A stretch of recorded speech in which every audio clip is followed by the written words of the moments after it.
Shalom, selamat berjumpa lagi dalam acara Biak, berbagi inspirasi Alkitab, edisi 20 Februari 2022. Minggu ini saudara-saudara kita memasuki pembukaan Pekan Anak Gereja Toraja. Dari keseluruhan pembacaan firman Tuhan minggu ini, kita akan merenungkannya dalam satu sorotan tema kasih yang tuntas. Pak Kaboro, Sundun. Nah, saudara-saudara yang dikasihi Tuhan, kita manusia yang diciptakan Allah dari debu tanah, pada waktunya akan kembali menjadi debu tanah. Semua tubuh jasmani kita akan kembali menjadi debu tanah, karena hakikat kita ialah debu tanah. Sebagaimana yang disaksikan, dituliskan oleh Rasul Paulus dalam pembacaan kita dalam 1 Korintus. Apa artinya itu saudara-saudara? Bahwa kita yang dicipta dari debu tanah pada waktunya akan kembali menjadi tanah. Itu mengatakan kepada kita betapa singkatnya hidup ini. Betapa terbatasnya hidup ini. Nah, pertanyaan kita kemudian ialah, kalau hidup kita ini begitu terbatas, kita yang fana ini akan berakhir, apa yang sepatutnya kita lakukan? Apakah kita hendak memilih kehidupan di dalam kefasikan, menempuh jalan-jalan yang jahat? Apakah kita membiarkan iri hati yang melahirkan kebencian merasuki hidup kita? Seperti yang muncul dalam diri saudara-saudara Yusuf kepada Yusuf. Ataukah kita memilih hidup dalam kasih? Pilihan tentu ada pada diri kita. Namun saudara-saudara, firman Tuhan hari ini mengajar kita supaya kita meniru Bapa kita. Bapa yang murah hati, Bapa yang penuh kasih, sebagaimana yang digambarkan dalam Injil Lukas. Allah yang baik bagi semua orang. Allah yang merancangkan kebaikan bagi orang-orang yang menaruh harap dan percaya kepadanya. Seperti dalam diri dan kehidupan Yusuf dalam pembacaan kita. Itu berarti saudara-saudara, di antara pilihan apakah hidup dalam kefasikan, kejahatan, iri hati,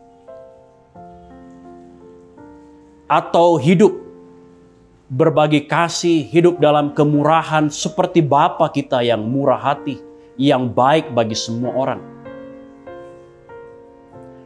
Allah tetap menunjukkan kepada kita pilihan yang tepat, yaitu kita hidup dalam kasih.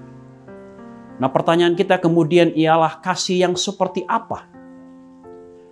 Kisah Yusuf dalam pembacaan kita minggu ini mengajar kita bahwa kasih yang benar, kasih yang sungguh-sungguh berkenan di hadapan Allah ialah kasih yang sanggup melampaui kebencian. Kasih yang memungkinkan seseorang mengampuni tanpa pamrih. Kasih yang mau berkorban, sekalipun bagi orang-orang yang tidak menyukai kita, yang membenci kita.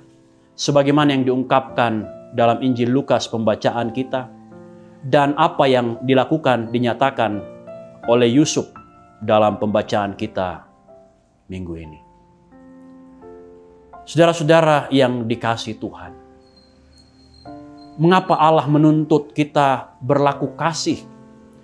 Bukan kasih yang setengah hati, bukan asal, tapi kasih yang tulus, kasih yang tuntas, kasih yang sungguh-sungguh, lahir dari hati yang digerakkan, yang dipenuhi keinsafan akan takut akan Tuhan.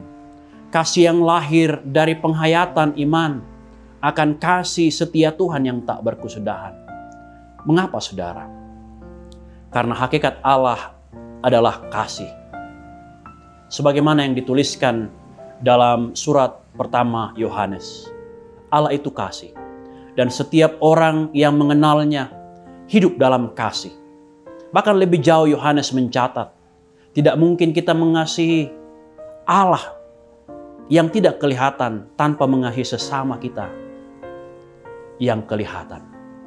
Nah, karena itu saudara-saudara yang dikasihi Tuhan, kita yang terbatas, kita yang fana, kita akan kembali menjadi debu tanah. Hidup ini adalah kesempatan. Kesempatan untuk menyatakan kasih kita. Kasih kepada setiap orang, termasuk kepada orang-orang yang membenci kita. Karena apa? Kita memiliki pengampunan sebagaimana Allah telah mengampuni kita di dalam Yesus Kristus. Kasih yang tidak memandang muka, kasih yang memberkati, kasih yang memungkinkan kita hidup menikmati rukun dan damai. Sebagaimana yang dialami oleh Yusuf dan saudara-saudaranya. Mereka menikmati kebersamaan karena cinta kasih, cinta yang mampu mengampuni, meninggalkan masa lalu yang penuh kebencian dan iri hati. Mari saudara-saudara, kita hidup dalam kasih. Kasih kepada Allah dengan segenap hati kita. Kasih kepada sesama kita, siapapun mereka.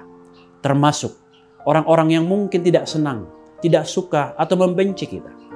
Karena kita adalah anak-anak Bapa. Bapa yang mengampuni, Bapa yang murah hati. Bapa yang telah memberikan Kristus, mengorbankan hidupnya untuk keselamatan saudara dan saya. Roh Kudus menolong saudara. Selamat menjalani minggu ini, berbagi sukacita, berbagi kasih dengan anak-anak kita dalam pembukaan Pekan Anak Gereja Toraja. Terpuji nama Tuhan, haleluya, amin.